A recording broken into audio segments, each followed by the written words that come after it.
হরিচাঁদ ঠাকুর কখন এবং কখন জন্মগ্রহণ করেন? এই প্রশ্নের উত্তর বলি দিচ্ছি আমি। হরিচাঁদ ঠাকুরের লীলার পথ ধরে চলি, সত্যের আলোতে খুলি এক নতুন কথা। মাতুয়া সমাজের মূলমন্ত্র, মানবধর্মী সর্বশ্রেষ্ঠ ধর্ম, এই বার্তা হৃদয়ে ধারণ করে আজ আমরা আমাদের জ্ঞানের পথ এগিয়ে যাব।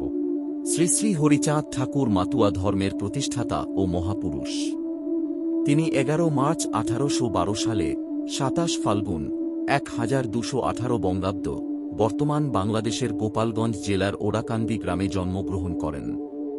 ওড়াকান্দি পরে হয়ে ওঠে মাতুয়া ধর্মের পবিত্র তীর্থক্ষেত্র এবং বিশ্বজোড়া মাতুয়া সমাজের আধ্যাত্মিক কেন্দ্র।